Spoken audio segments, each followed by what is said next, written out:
Bugun men pensionerlar uchun juda muhim bo'lgan masalani tushuntirib beraman. 25 sentyabrga qadar ayrim pensionerlarga berilishi kerak bo'lgan summalar, yangi ro'yxat, kimlar pul olishi mumkin, kimlar esa kutmasligi kerak. Va eng muhimi, pul tushmasa nima qilish kerak? Bu ma'lumot bevosita pensiya oladigan har bir inson, ularning farzandlari, vasiylari va oilasiga tegishli. Chunki ko'p hollarda odam pul berilishi kerakligini bilmaydi. Muddat o'tib ketadi. Hujjat yetishmaydi yoki ro'yxatda xatolik bo'ladi.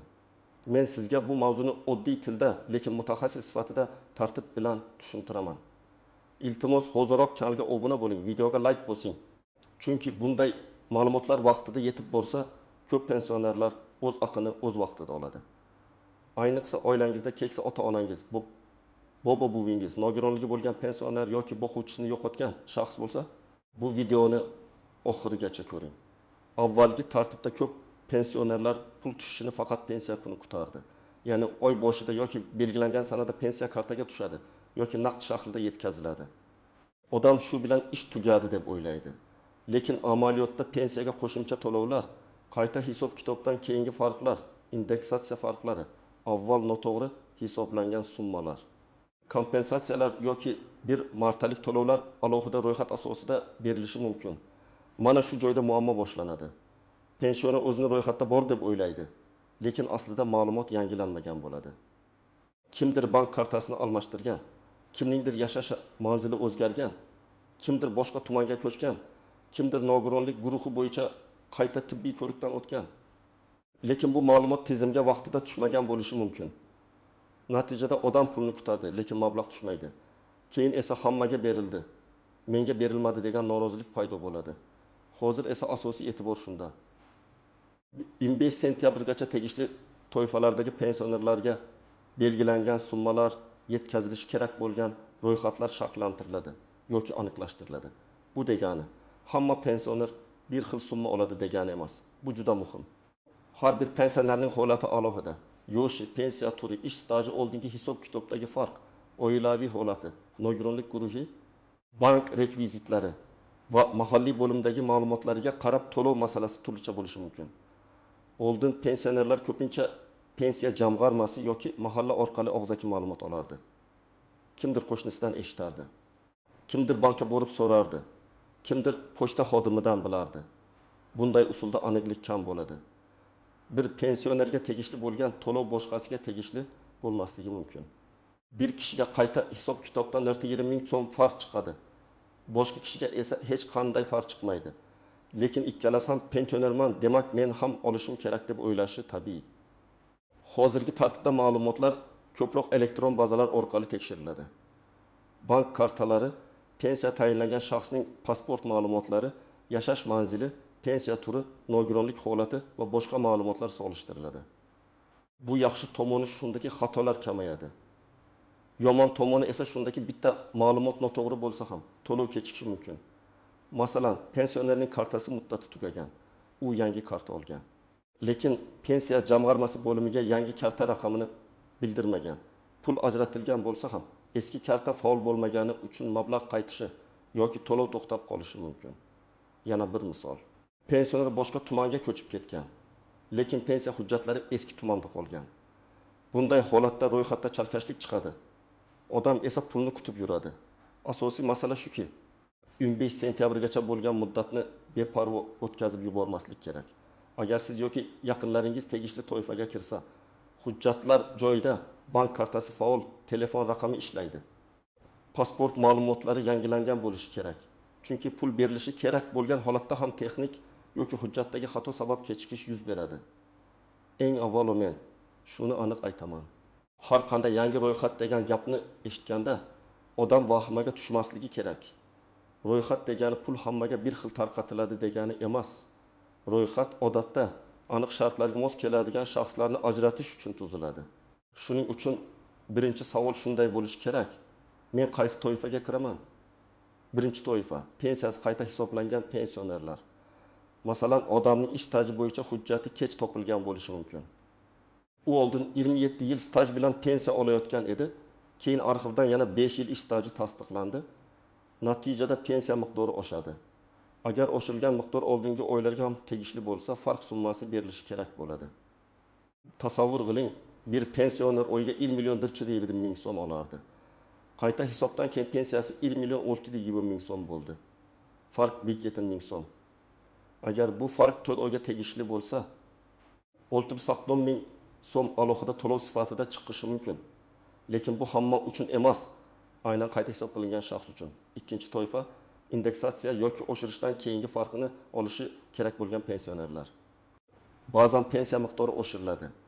Lekin amaliy hisob-kitobda bir oy kechikish, texnik farq yoki bankka o'tkazish vaqtida tafovut bo'lishi mumkin. Masalan, yangi miqdor avgustdan kuchga kirgan. Lekin pensioner avgustda eski miqdorni olgan bo'lsa, keyingi to'lovda farq qo'shib berilishi kerak. Bu yerda ham aniq hisob-kitob kerak. Eski pensiyasi 1 million 300 ming so'm, yangi pensiya 1 million 130 ming so'm bo'lsa, farq 130 ming so'm. Agar 2 oy uchun farq chiqsa, 260 ming so'm bo'ladi. Uchinchi toifa nogironlik pensiyasi yoki nafaqasi oladiganlar. Bu yerda juda ko'p nozik joy bor. Nogironlik guruhi o'zgargan bo'lishi mumkin. Tibbiy xulosa muddati uzaytirilgan yoki yangilangan bo'lishi mumkin. Ayrim hollarda to'lov vaqtincha to'xtatilgan bo'lishi mumkin. Masalan, egidi guruh nogironligi bo'lgan pensioner tibbiy ko'rikdan o'tishni kechiktirdi. Tizimda muddati tugagan deb ko'rindi va to'lov to'xtadi. Keyin hujjat yangilandi. Shunda to'xtab qolgan davr uchun pul to'lanadimi yoki yo'qmi? Bu holatning qonuniy asosiga bog'liq. Agar odam uzrli sabab bilan kechikkan va hujjat to'g'ri tiklangan bo'lsa, ayrim davrlar bo'yicha qayta to'lov masalasi ko'riladi. Buni albatta bo'limdan yozma tarzda aniqlatish kerak. 4-toifa. O'quvchisini yo'qotganlik pensiyasi yoki nafaqasi oladigan oilalar. Bu toifada ayniqsa bolalar, o'quvchilar, talabalar bo'yicha hujjatlar muhim. Masalan, bola 18 yoshga to'ldi, lekin kunduzgi ta'limda o'qiyotgan bo'lsa. Ayrim holatlarda to'lov davom etishi uchun o'qish joyidan ma'lumotnoma kerak bo'ladi.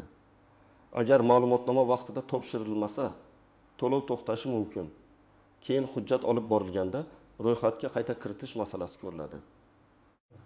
Shu sababli sentyabr oyida o'quv yili boshlanishi bilan talabalar va o'quvchilar bo'yicha hujjatlarni yangilash juda muhim.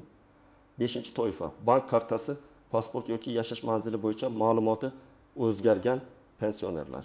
Bu odamlar mening pensiyam tayinlangan, demak muammo yo'q deb o'ylaydi. Aslida esa pul bankka tushishi uchun rekvizitlar to'g'ri bo'lishi kerak. Agar karta bloklangan, muddati tugagan, bankadagi hisob yopilgan yoki karta boshqa nomga ochilgan bo'lsa, mablag' o'tmasligi mumkin. Shuning uchun pensionerning o'zi yoki farzandi kartaning faol ishlayotganini tekshirish kerak. Kim xavotir olmasligi mumkin? Agar pensioner odatdagi pensiyasini o'z vaqtida olayotgan bo'lsa, oxirgi oylar ichida hujjati, pasporti, kartasi manzili o'zgarmagan bo'lsa, qayta hisob qilish bo'yicha ariza bermagan bo'lsa, nogironlik guruhi yoki o'qish ma'lumotnomasi bilan bog'liq muammo bo'lmasa, unda ortiqcha vahima qilish shart emas. Lekin baribir tekshirib qo'yish zarar qilmaydi.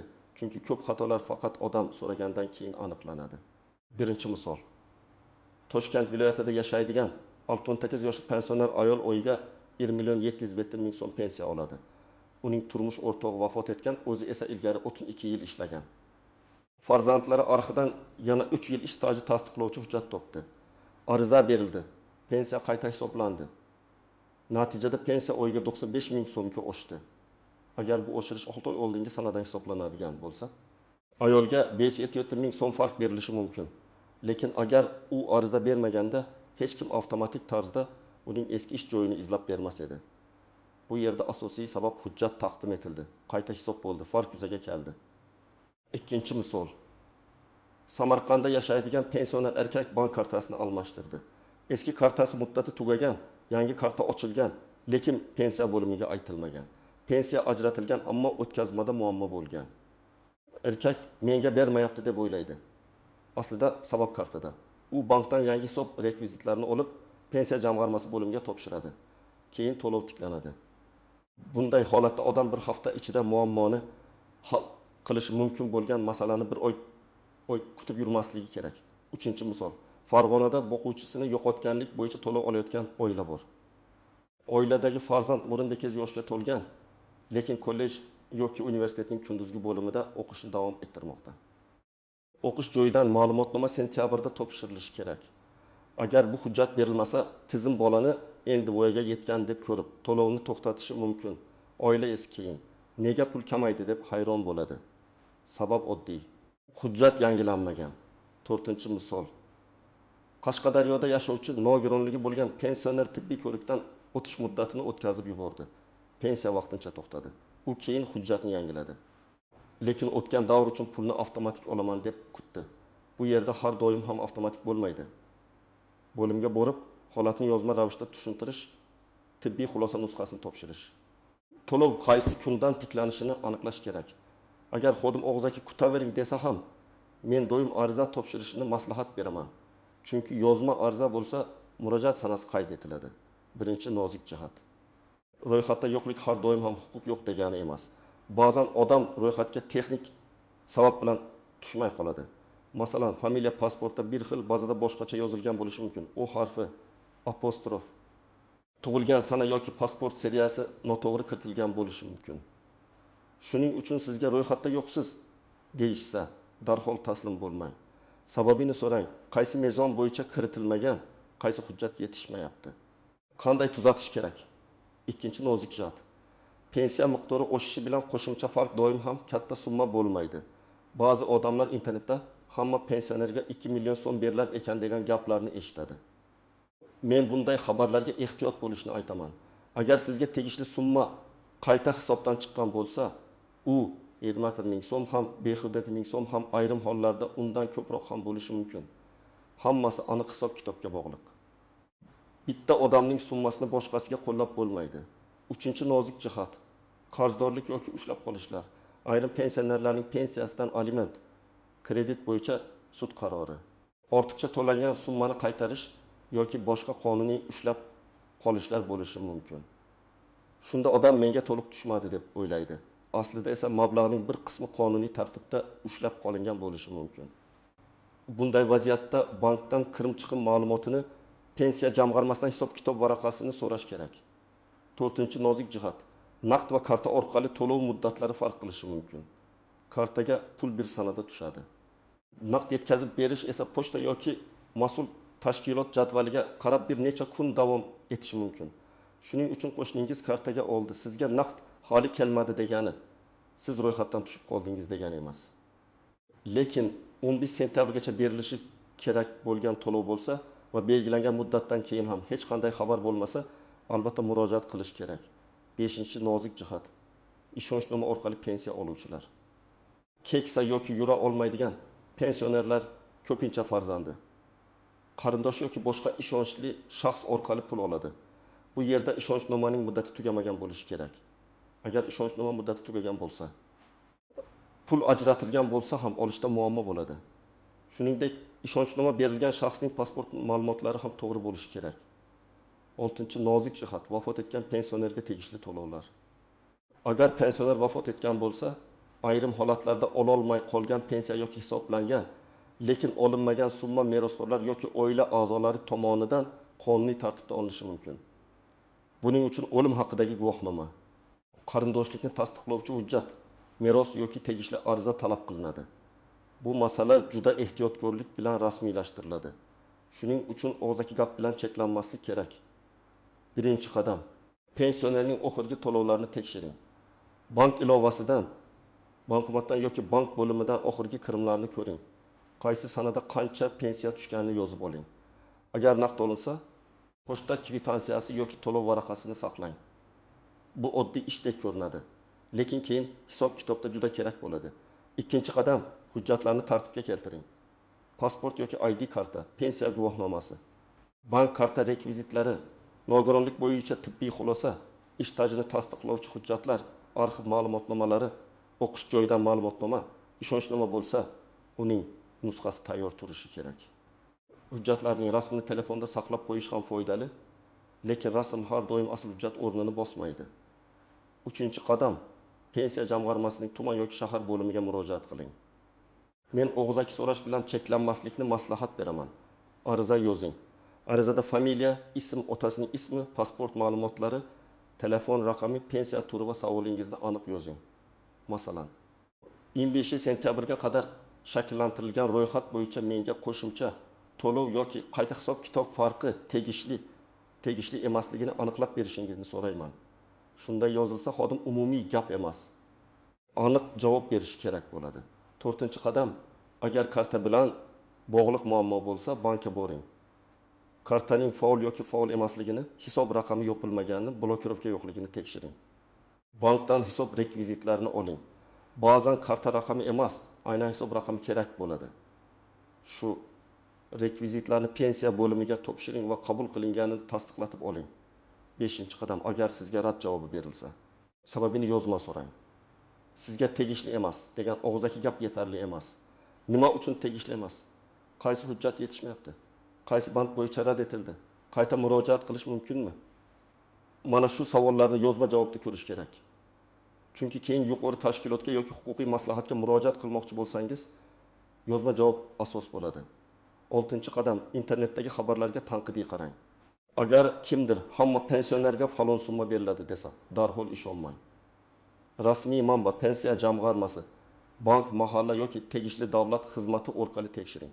Firibgarlar aynan shunday mavzulardan foydalanadi. Pul tushirish uchun karta raqamingizni SMS kodni yuboring desa, bu firibgarlik bo'lishi mumkin. Hech qachon SMS kodni, bank karta parolini, ilova parolini begona odamga bermang. 7-qadam. Farzandlar ota-onasiga yordam bersin. Ko'p pensionerlar bank ilovasidan foydalana olmaydi. Navbatda turishga qiynaladi. Ariza yozishda xato qiladi.